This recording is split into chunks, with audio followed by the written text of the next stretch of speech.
Yves, thank you for joining our awards interview series tonight here in Zurich.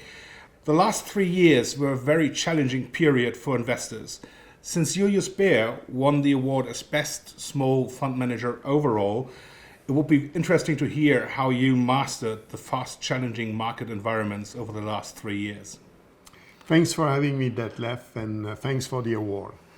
Managing money is always a subtle mix of art, science, and intuition. And admittedly, asset return dispersion, volatility spells opportunity, but also the opportunity to potentially lag and underperform. And sometimes short-term underperformance leads to great medium-term outperformance. I think the key is to have the right people, the associated investment processes, and eventually it will lead to deferred P performance. Your risk budget also should be adapted. There are times where you have more confidence, the market opportunity set is such, in other words, the implied expectation embedded in asset price is such that you can take more risk without having to make prediction about the future. At other moments in time, it's more difficult. So you adapt your risk budget as a function of the point in the cycle. By looking on the current fund flow statistics, it looks like European investors are back in risk on mode. How are your portfolios positioned at the moment? We have a neutral to slightly positive risk load at the moment, reflecting a balance of risk and opportunities, which we think is decently attractive.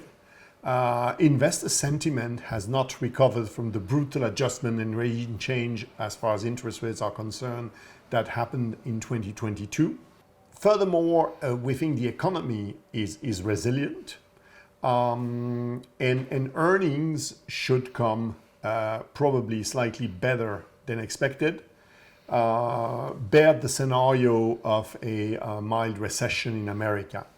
So that's a cocktail, that's a mix, which warrant a rather neutral risk exposure.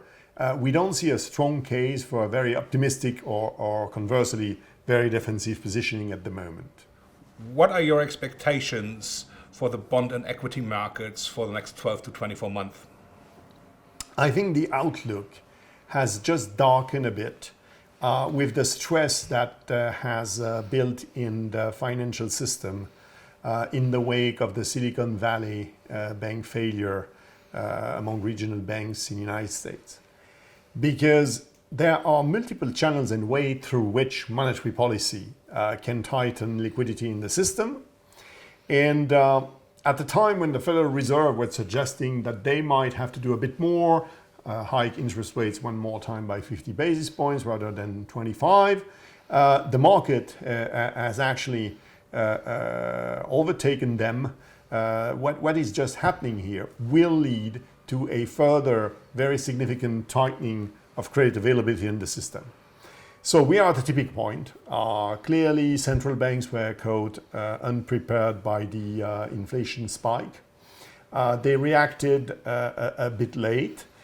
They've caught up, hiking rates in the fastest and most significant manner on records. But I think it is time now to pause and observe the lagged impact of that monetary tightening on both the real economy and very critically the financial system. So it's an opportunity set that is still attractive because assets have repriced for significantly higher expected returns going forward compared to 12 months ago. But we have that risk of a credit crunch that has increased a bit. Until the banking shock happens, we were quite optimistic that QT could be absorbed by private sector credit growth, counterbalancing that liquidity reduction. The balance has slightly deteriorated. We still have a neutral risk load at the moment, but we're observing this situation very closely. Thank you very much. Thank you.